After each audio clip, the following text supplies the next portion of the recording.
2 Peter chapter 2 and verse number 1.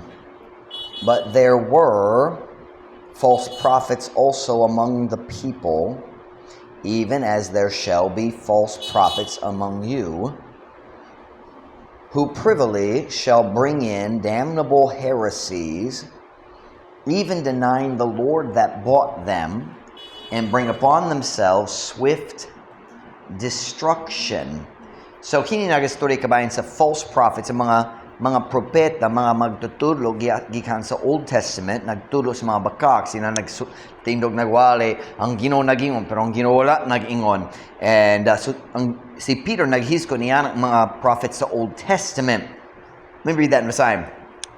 Apan kaniadto dihay, I'm adding the word kaniadto because it gives time, meaning in the past. Apan kaniadto dihay mini nga mga propeta, kana kapulong mini nagpasabot dili tinuod.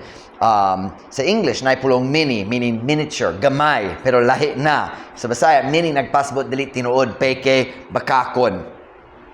Apan dihay mini nga mga propeta usab diha sa katawhan, maingon nga dunay maingon nga adunay manungha nga I can't talk, nga mini nga mga magtutudlo sa taliwala kaninyo, kinsa sa tago magdala sa sulod mga makalaglag nga mga heresiya, meaning magdala sulod sa imong church, magdala sa sulod sa og mga makalaglag nga mga heresiya. Ang English pulong heresy or heresies means dili tinuod nga pagtudlo. Magsulti kini gikan sa Biblia pero dili tinuod. Kanang pulong heresy og diretso sila nag-translate sa English, actually gikan sa Greek nga to sa English dayon diretso sa Bisaya, heresiya. Makalaglag nga mga heresiya bisan sa paglimod sa Ginoo nga mipalit kanila o magdala nganha sa ilang mga kaugalingon sa kalit nga pagkalaglag. I want you to notice the phrase because for a long time it confused me. Even denying the Lord that bought them. Dugay kayo nalibog ko niya nga phrase kay naghiskot siya sa false prophets. Now usahay naitaw nga maluwas na dayon malimbongan siya o mobiya siya sa kamatuoran sa pulong sa Diyos, magsugod siya sa pagtulo sa mga bakak. Naluwas kiyapon siya pero nagbiyat na siya sa saktong dalan.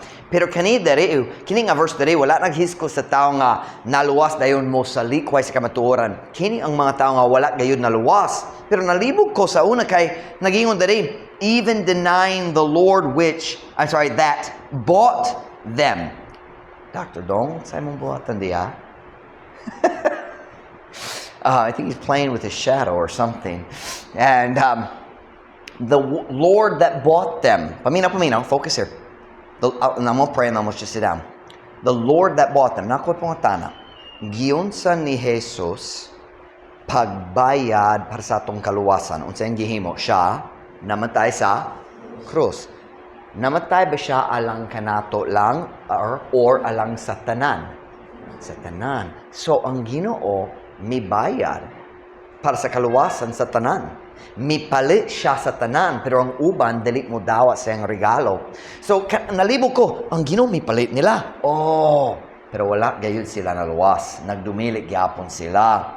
So, that helped me understand the whole passage. Ang tibok chapter sa 2 Peter chapter 2, may tungod sa mga mini nga propeta.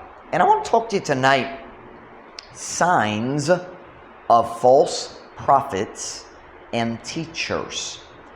Mga ilhanan, mga ebidensya sa mini nga mga propeta o mini nga mga magtutudlo. How do you recognize when someone is teaching false doctrine? Kung uska tao, uska mini nga magtutudlo. Magamputa, then kung makalingkod para sa mensahe karon daw, Father, thank you for today, Lord. I pray, God, that you'd help me to speak clearly tonight. You know that my mind is tired and I'm having a hard time articulating.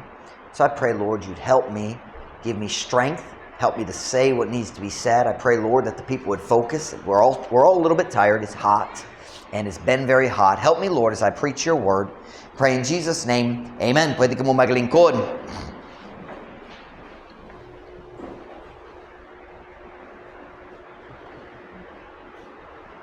nagkinabuhi ta sa panahon sa kalibutan, diin na ay daghang tao nga magtudlo nga dili gayud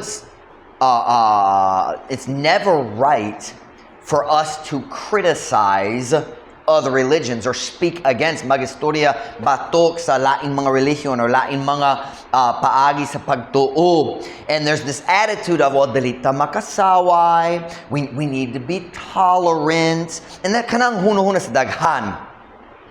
But I want to remind our church of something very important tonight. There is such a thing, listen now, if there is truth, there must also be lies. Kung naay bisan unsa nga tinuod gayud, bisan unsa nga dili mag-uyo niya na dili tinuod. And we as Christians must be able to separate between truth and error. Between ang kamatuoran ug mga bakak, ang pulong sa Dios ug ang pulong sa tao. But the world says, judge not. Dili pwede nga mag-judge sa uban. Jesus said, judge not. But I just noticed something as I was coming up to preach. Does anybody know what chapter Jesus said, judge not? Matthew chapter 7, verse 1. And I just double-checked. Did you know in Matthew chapter 7, verse 15, Jesus warned us to watch out for false prophets? Same chapter. So kung si Kristo nagpasabot, you should never look at other people. Oh, sayop ilang doktrina. Dali pwede magsulti niya na kay mag-judge. That's not what Jesus meant. In fact, Jesus said in another place, judge righteous judgment. Na ay paagis paghukam nga matarong gayud. Go with me to Matthew chapter 7. When people say to you, you can't judge me, don't judge me, they don't know what that means. Matthew chapter 7.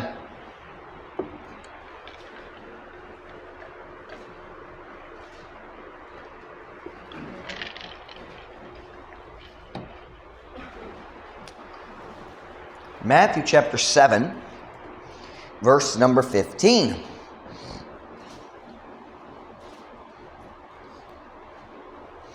Matthew chapter 7, verse 15. Kung nana sa amen?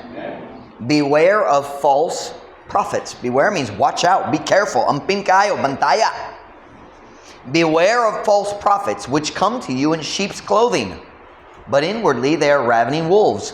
Pagbantay sa meaning ang mga propeta nga manganha kaninyo nga nagsulob sa bisti sa karnero apan sa ilalom sila mga mananukob nga mga lobo. What is Jesus saying? Na ay mga magtutudlo, na ay mga maguwali, nga magduol kanimo, o dili sila mo pakita sa ilang tinuod nga batasan.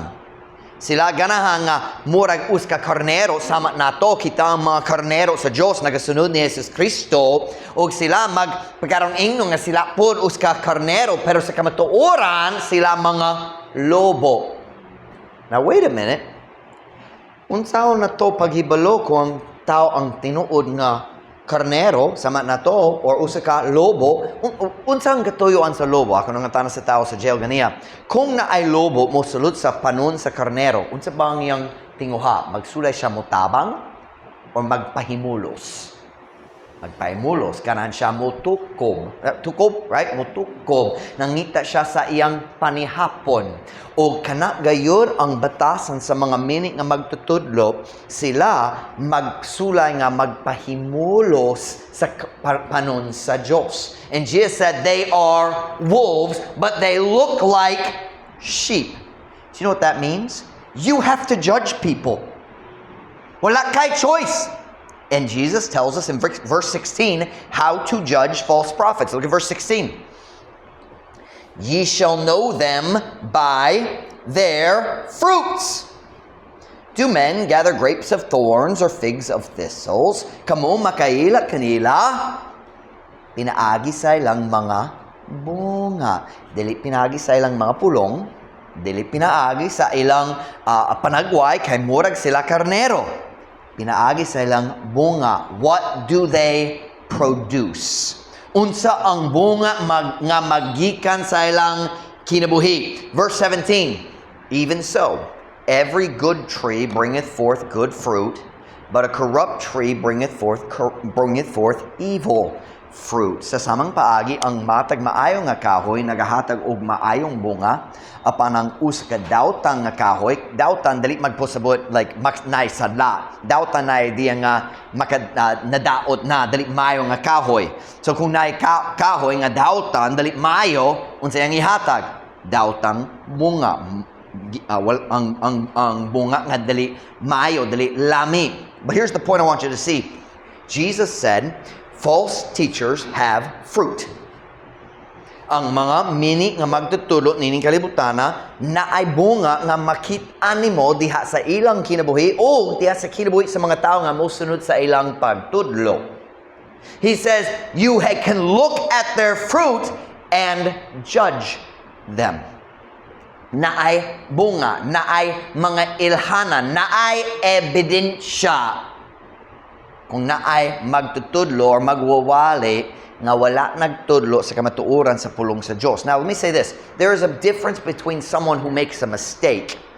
Naidepende siya sa tao nga masayop sa iyang pagtudlo, nagtuon siya sa Biblia o nasayop siya, o lahi gyud na sa usa ka lobo nga mogamit sa relihiyon aron magpahimulo sa mga tao.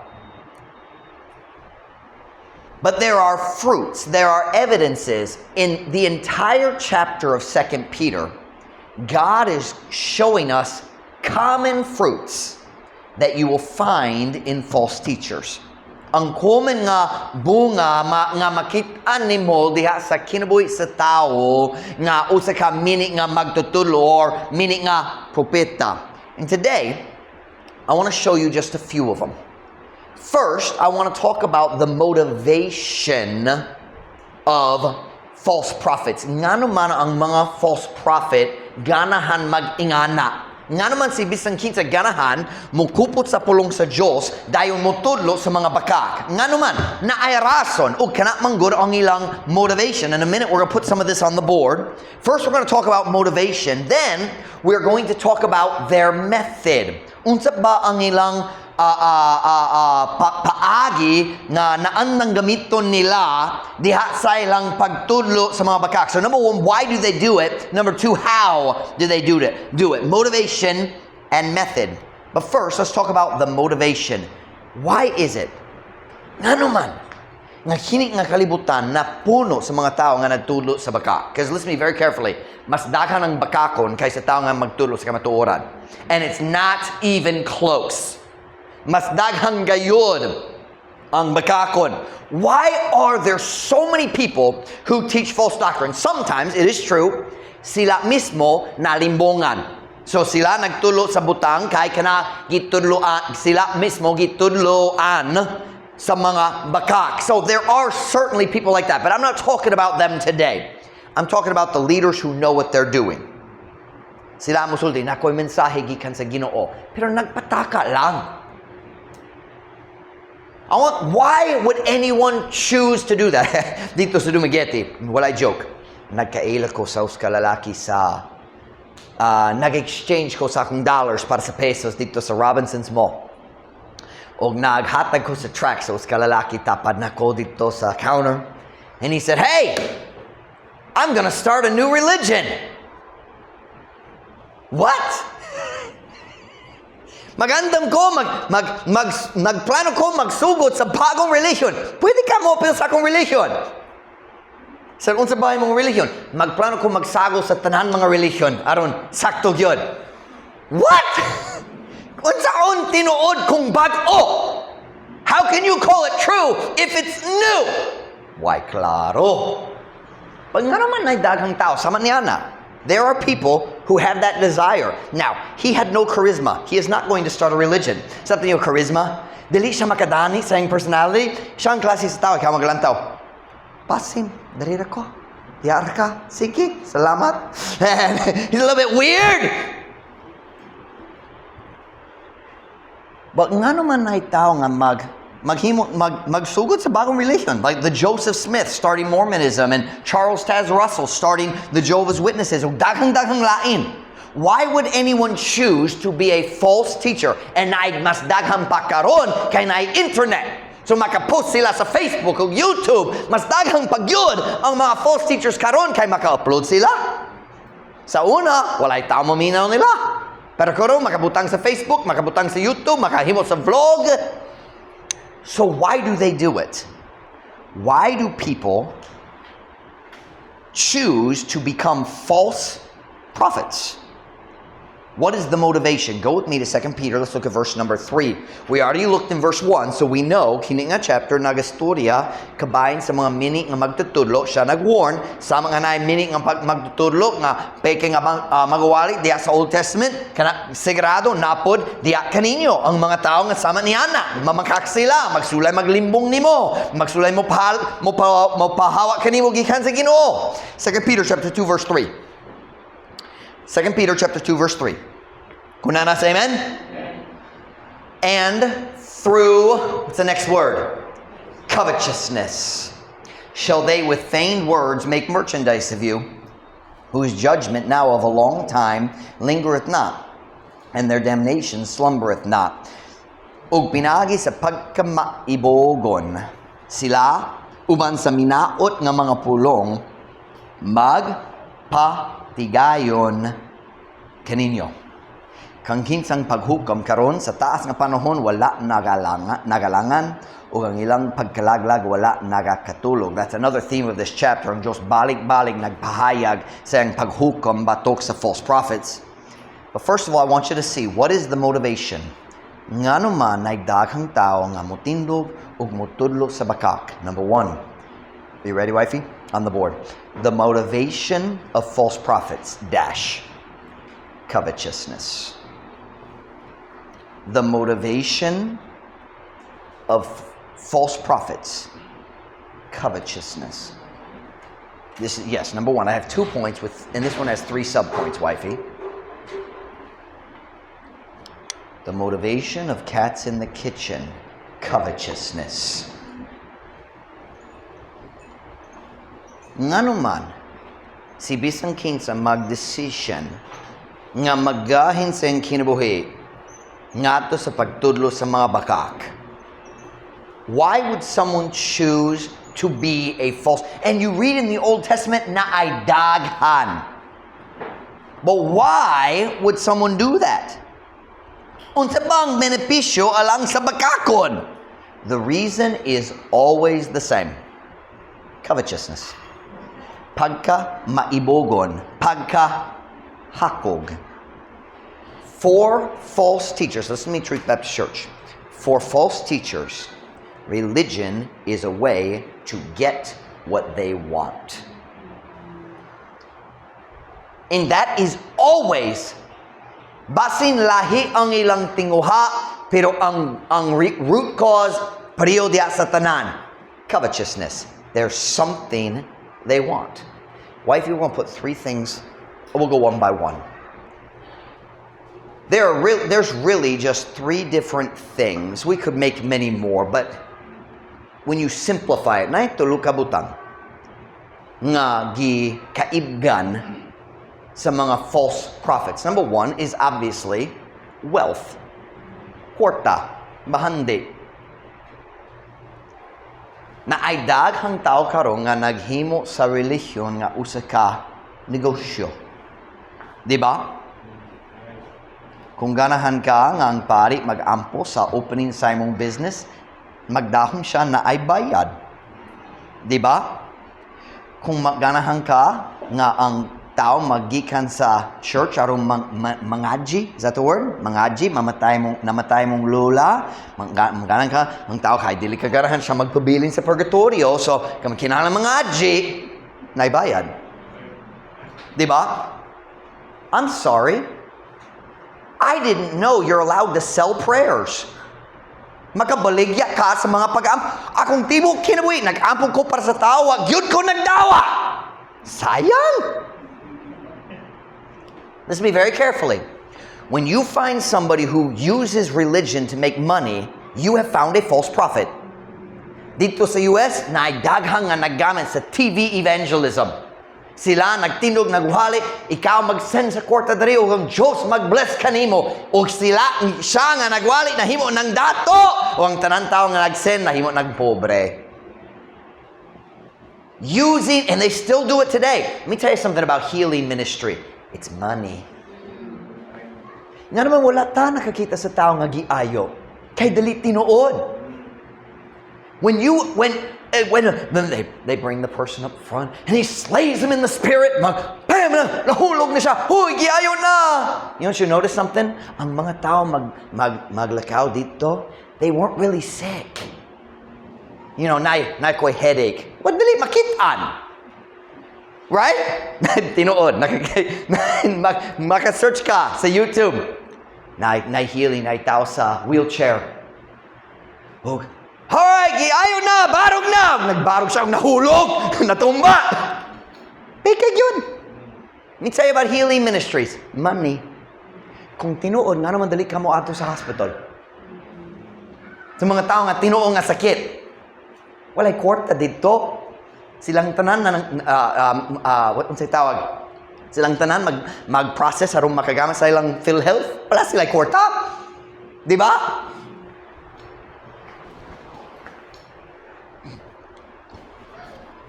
Let me say tonight, the work of God requires money.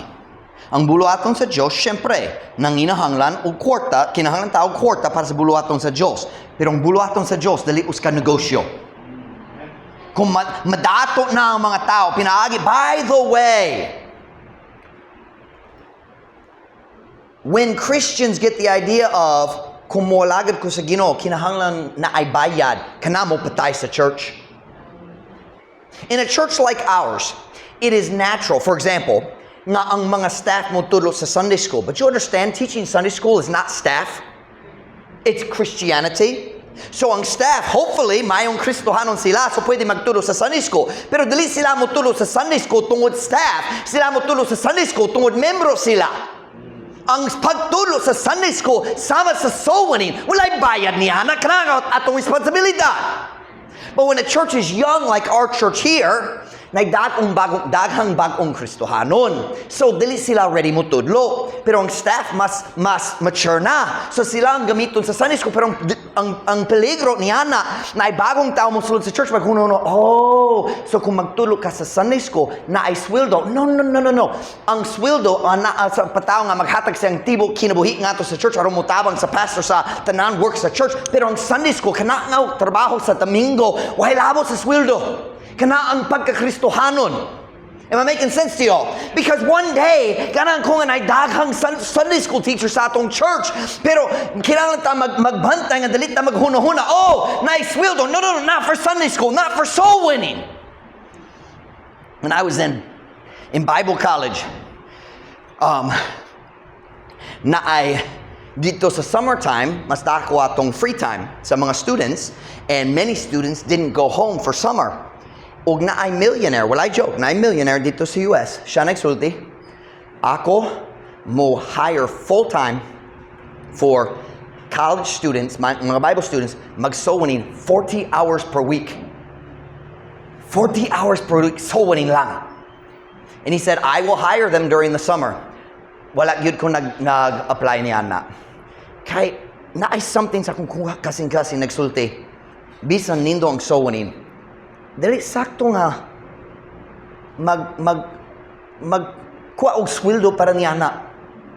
You understand what I'm saying? It bothered me. I'm glad people got saved, but it bothered me. I just feel like di na ko kaya. That doesn't fit. Ang paghatag og sweldo para sa soul winning lang. No. Kanap ang bahin sa pagsunod sa Ginoo.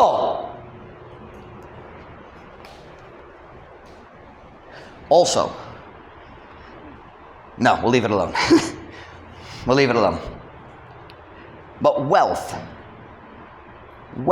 nga naman na ay false teachers.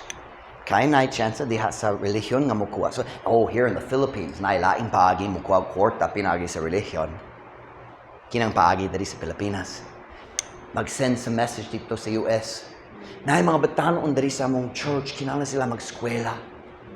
So kung kamo mo suporta na mo, makatabang mi sa mga bata. Dayon sila mo kuha gikan sa US magbutang dako diri gamay ra ihatag sa bata. Amen. Negosyo man. Dili kanang pagpangalagat sa Ginoo, kanang pagpahimulo sa buluhaton sa Ginoo. There's nothing wrong with having money, but the work of God is not a business.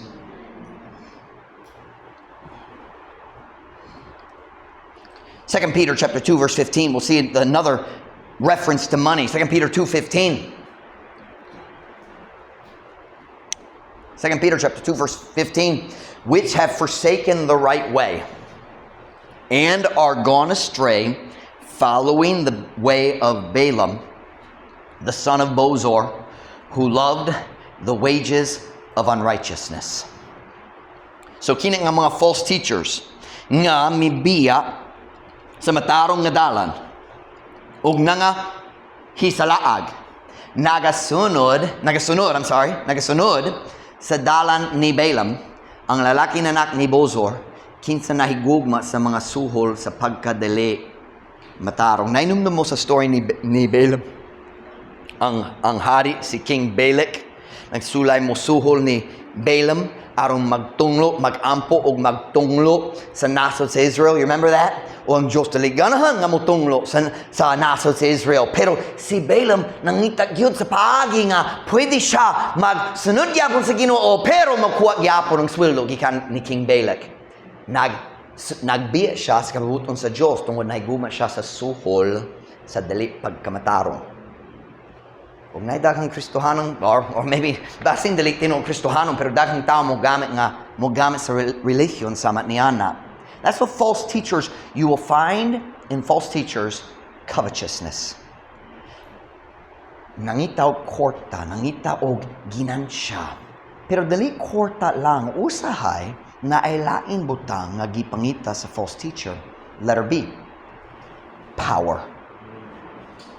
Or, apil niana, what wifey here's will do, power, and then in parentheses, and respect.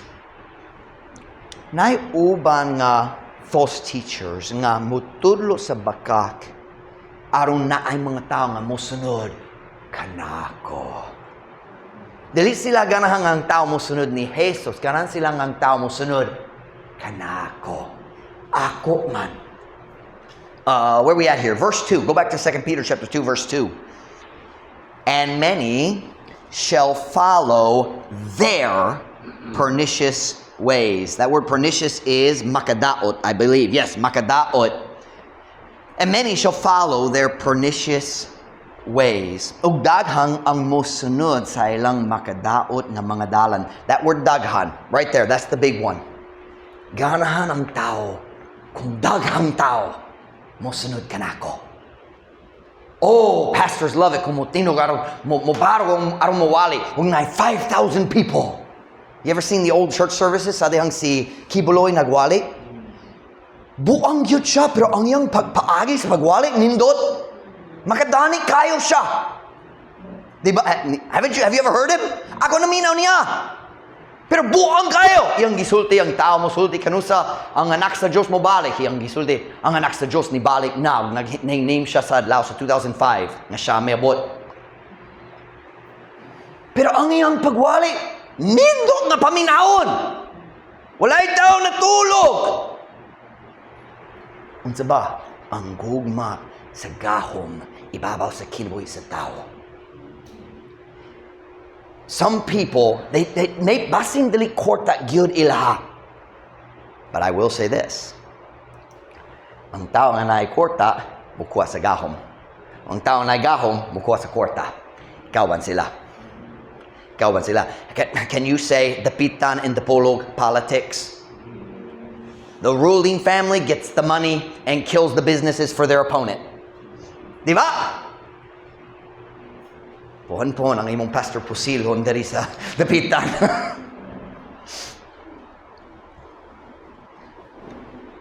False teachers love to have people follow them. Kaya nga naman, kana magpataas sa ilang garbo. Ako special. Have you ever noticed? Dili sayon maduulan. I can't say that. Maduulan. ang mga tao nga taas diha sa ilang relihiyon. You ever notice that? Kaya naman, dako ng ulo. Dako ng ulo.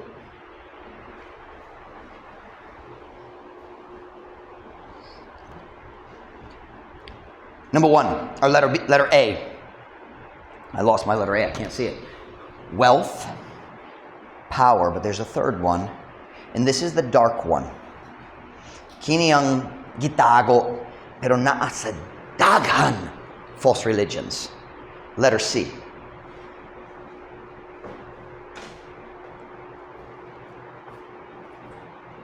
Sex. Kung makita nimo ang relihiyon nga nagtulo sa bakak, naghimo sa nga negosyo munggod ang ilang relihiyon, ug ang leader na dakong gahong ibabaw sa mga membro, sa dili madugay kini makitaan. Kanang na dito sa lugar ni Kibuloy, na ay babay nagikan sa dakong lugar gitawag pastorals, meaning ang ilang tibok ministry maong magdulog sa pastor na si Kibuloy. Nay kaso hangtod karon, di ba? Nagpadayon pa ang kaso. Klaro yun ang detail. There is no question it's true. I read one article, na babae, I think 18, 20 years old na siya. Gidala siya nga to sa kwarto ni Kibuloy sa gabi. O nagdumili siya, di ko ganahan. Naghila siya, di ko ganahan. O nasuko siya, nagsulti, muato ka sa impyerno. You see the connection? That power? Mag-feel na siya na siya'y katungod sa bisan unsa. And listen, it should not shock us when religious leaders are found to be immoral. God warned us through the whole Bible about it. Let me show you in this passage. Look at verse 14. Hinumdumi, nag-istorya ta kabayan sa mga mini nga magtutulo. Sila ang mga tao mo tindog, muhawit sa pulong sa Diyos, muwali mo tudlo. And what does God say about them? Verse number 14. Kung nana sa amen? Having eyes full of adultery, and that cannot cease from sin, beguiling unstable souls, and heart they have exercised with covetous practices, cursed children. Nga may mga mata nga puno sa pagpanapaw. Do you know what that means? Kini nga mga false teachers, matag babae nga makita nila na puno sila sa kaulag nato sa babae. Every woman they see is a target. Eyes full of adultery. Who cannot cease from sin. Kung naay tao nga kanunay mag-tanaw o mangibog, dili siya makapugong sa kaugalingong gikan sa pinaka-ubos sa pinaka-laway nga mga sala. Lust leads to filthy, dirty sin. Look down at verse 10. But chiefly them that walk after the flesh in the lust of uncleanness. See that? Lust of uncleanness. Apan labi na kanila nga naglakaw subay sa unod, diha sa kaibog sa kahugawan. Same theme. Pila ka panahon doon ka kabayan sa religyoso nga leader nga kanunay nag-chat-chat sa mga chicks. Nag-flirting, nag-joke-joke, di ba? We see the same thing in 2 Timothy chapter 3 verse 5. Ako na mubasa, having a form of godliness, but denying the power thereof, from such turn away. For of this sort, kining nga klase sa tao, for of this sort are they which creep into houses and lead captive silly women, laden with sins, led away with divers lusts. Kay iya niini nga matang sila nga nanagpanaka ngadto sa kabalayan ug nahimag og buwangon nga mga babaye nga puno sa mga sala na palayo pinaagi sa nagkalain-lain nga mga pangibog. Diya sa daghang cults, kung ang kamatuoran mo gawas na, mabutiag na, ay daghang hugaw nga immorality nga natago diha sa mga pangulo. By the way, Truth Baptist Church, that is why we are so strict about men and women. Kung naay lalaki o babae nga nag-work sa uska lugar, the door is open. Dili gayud ta one man mag-drive na usa lang ka babae mo kuyog na dili gayud kung dili yang asawa or yang anak. Dili gayud kamo kita si Pastor Mike magmotor nga naay babae likod nako. Kaya nga naman, I know what will affect me is if I have physical contact. Dili tamo tugot. And we don't do that in our ministry. Why? I'm not only protecting us from sin, I'm protecting our reputation. I have never been alone with a woman. Never. Never. The door is always open. If I'm in the car, there's at least two. That's the rule. And that's the rule in our church. Kung si Brother Michael mag-drive sa motorcab, kinalang duwa ka babae, dali pwede usara. Why? Because this kind of temptation is real. Bisan na'y guma ka sa Diyos.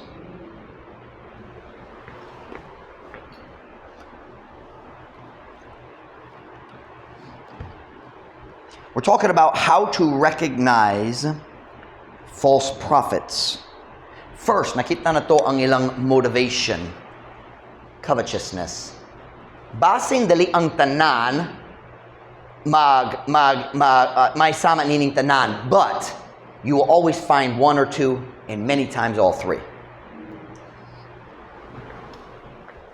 Number 2, the methods of false prophets.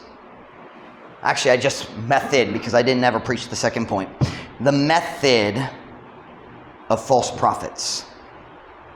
Number 2. What is their method? You ready? Dishonesty. The method, I'm just method, wifey, because I'm not teaching the second part. It's in the text, but I didn't put it in the outline. The method of false prophets. Are you ready? Dishonesty. Now look with me at verse 1 again. Let's see what we can find here. 2 Peter chapter 2, verse 1. The method of false prophets. Dishonesty. Look at chapter 2, verse 1. But there were false prophets also among the people, even as there shall be false teachers among you, who privily shall bring in damnable heresies, even denying the Lord that bought them. All false religions teach some kind of false doctrine about Jesus. All of them. Even denying the Lord that bought them, and bring upon themselves swift destruction. Apan, dihay minit nga mga propete, usab diha sa katawhan, maingon nga adunay, manungha nga minit nga mga magtutudlo sa taliwala kaninyo. Kinsa, sa tago, or we could say tinagong, magdala sa sulod, og mga makalaglag nga mga heresiya. Now notice, it says, they privily, meaning, kung ang false teacher modala sa bakak nga doktrina sa Lutsos ka church, he always does it secretly. Let me teach you something about false teachers. They never tell you what they believe at the very beginning. Una, sila musulti, preo-preo ta, nagatumi ni Jesus sama ni mo. Pero, nagamay nga diferensya, pero preo-preo mi. And then, magdani sila, magbira ni mo, o kung mas maanad na kanila, dayon sila mo start na magtulo sa ilang tinuod na pagtuo.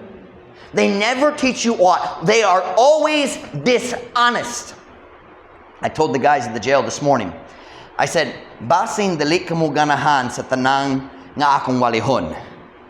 Pero, kabalo gayud ka unsa akong gituhan, kay wala ko'y gitago. I'm not trying to say, come on, okay, kini ang akong tinuod nga pagtuo. Oh, napadali. No.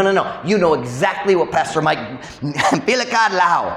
Ang tao nagsulod diri first time, ug si Pastor Mike nagtindog, nagwali batok sa tanan. Diba? False teachers never tell you exactly what they believe. Hina-hina sila magdani nimo. Dayon kumanar, sila musagol og bakak sa kamatuoran. They do it with their false religions. The Mormons will say to you, we believe the same thing as you. No, they don't, and it's not close. Look with me at verse 3. We see it again. Dishonesty. 2 Peter chapter 2, verse 3. And through covetousness shall they with feigned words make merchandise of you. Sila uban o pinaagi sa minaot nga mga pulong magpatigayon kaninyo. Nasabtan niyo yung pulong minaot nga mga pulong? Just means dili tinuod, right? Peke, bakak, pagpakaroon ingnon, di ba? Feign is pagpakaroon ingnon, is to pretend. Feigned words, watch, feigned words means you say one thing but you're thinking something different. Us kabutang isulti, lain ang imong gihunhuna. So what do we see here? Dishonesty. Look down to verse 13. Verse 13.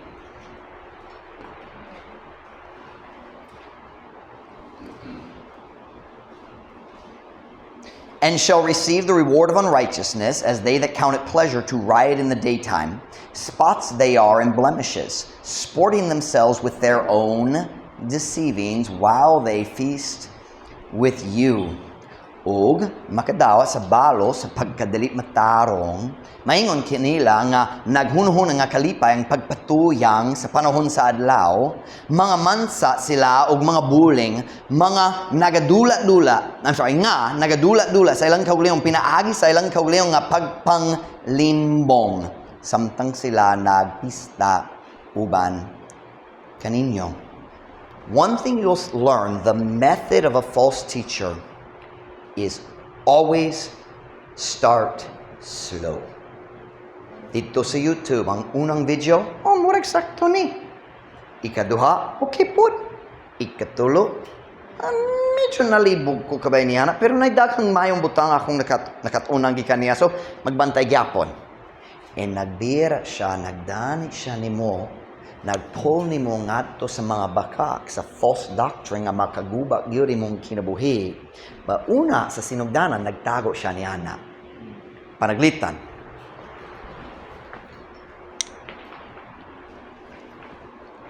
Here's what someone may say. They'll say, nagatumi ni Jesus sama ninyo. But then, after a few weeks or months, mag-start sila magsago sa strange doctrine. Panaglitan. They'll say something like this. Siyempre si Kristo. Siya ang anak sa Diyos. Pero dali siya ang Diyos mismo. Kaya kita po mga anak sa Diyos. Kung dali ta Diyos. See the logic? But it's a lie. It's a lie. And then they'll show a verse to confuse you. They'll show you a verse like 1 John 3:2. Beloved, now are we the sons of God, and it doth not yet appear what we shall be, but we know that when he shall appear, we shall be like him. See, we're going to be just like him. So, dili sa Diyos yun. He's just an example. No. Jesus Christ is God. But they don't tell you that on the first day. They tell you that later. How about this one? They'll say, we believe that Jesus died on the cross. Siyempre, namatay, gilubong, but He didn't die as a sacrifice. He died as an example. Siya nga atong panag-ingnan. Unsaon pag-atubang sa pagmaltrato. And then they'll show you a verse like this one, 1 Peter 2:21. For even hereunto were ye called, because Christ also suffered for us, leaving us an example, that ye should follow in His steps. See? Dili sakripisyo, example na lang. No, siyang sakripisyo, una, example, ikaduha. The Bible says in Hebrews 9:26, for then must he often have suffered since the foundation of the world. But now, once in the end of the world, hath he appeared to put away sin by the sacrifice of himself. Sa pagkuha sa sala, pinaagi sa pagsakripisyo sa iyang kaugalingon. Listen to me very carefully. When someone is honestly trying to teach you the truth, they don't hide what they believe. Dili siya magtago sa iyang tinuod nga pagtuo. Probably, in my opinion, the most dishonest group of people in America right now. America, not the Philippines. It's not as big in the Philippines. Pero dito sa US, para nako, ang pinakamalinglahon nga grupo dito sa US karon nga magsulod sa church, magpakaroningon, nagatog, yun mi samat ninyo, kanama ang mga Gitawag sila ang hyper-Calvinists or Reformed theologian. Sila and here's the problem. They still call themselves Baptists. Dayon sila mo sulod sa uska church, ug dali mo sulod ni bisan kinsa sa ilang pagtuo, magsimba sila pipila ka bulan, pipila ka tuig, dayon mahimo ng Sunday school teacher. Ug mag-start sila sa pagtulog, gamay ra. Mag-start sila magtulog, just gamay nga magpalibog sa mga tao. Sometimes ang pastor mismo maghimo niya na. Nay pastor, ang church magtawag kaniya nga mahimong ilang bagong pastor basin ilang daan pastor nagbalhin or gi-move sa Ginoo or basin namatay or gi-retire, and they'll call a new young pastor bago pa nagikan sa Bible College, Baptist Bible College. Pero dito sa Baptist Bible College na mga teachers mo tudlo sa false doctrine of Calvinism. Calvinism is ang Diyos mo pili kinsa maluwas o ikaw walay choice. Kana ang doktrina sa mga Calvinists. Ang Diyos lang mo pili. So maybe a pastor will come in, and the thing is, they never tell the church, I'm a Calvinist. Just hinay-hinay. Just gamay dere, ug mag-change sila sa padulungan sa church, padulong sa heresy. Here's what they'll do. They'll show you one day in Sunday school. They'll read a verse like, let me find the verse. Like 1 Peter 1:1. 1 Peter 1:1. They'll say, Peter, an apostle of Jesus Christ, to the strangers scattered throughout Pontus, Galatia, Cappadocia, Asia, and Bithynia, elect according to the foreknowledge of God the Father, through sanctification of the Spirit, unto obedience and sprinkling of the blood of Jesus Christ, grace unto you and peace be multiplied. And then look at that word elect is pinili. Pinili sumala sa nag-una nga kahibalo sa Diyos ang Amahan, pinagi sa pagbalaan sa Espiritu, ngato sa pagkamasinugtanog ug pagpisik-pisik sa dugo ni Jesus Kristo, ang grasya nga nakaniyo ang kalinaw mapilo-pilo. And they'll read a verse like that, and there's so many different doctrines in there. O ang average nga Kristohano mubasa niya na, og di siya makasabot. And that pastor or that Sunday school teacher will say, see, elect. Na ay mga tao nga gipili sa Dios nga maluwas. How do we know? Unsa na to paghibalo? Kinsa ang tinuod gipili sa Dios nga maluwas? Kinsa ang gitawag sa Dios ngadto sa kaluwasan? Who are the elect? And they confuse people. Ug sa dili madugay, ang church mag-ana. Ay daghang authors dito sa US nagsulat sa mga books. And they don't tell who they really are. Now certainly na daghang Calvinists nga open kaayo. Pero naidaghang pa nga nagtago sa ilang katuyuan. You listen to me very carefully. Calvinism teaches ang Diyos dili ganahan muluwas sa tanan. Ang pinili ra ang tao nga maluwas. That is a lie. The Bible says He is not willing that any should perish. Dili siya buod nga si bisang kinsa malaglag. God wants to save everybody. But how do you recognize a false teacher?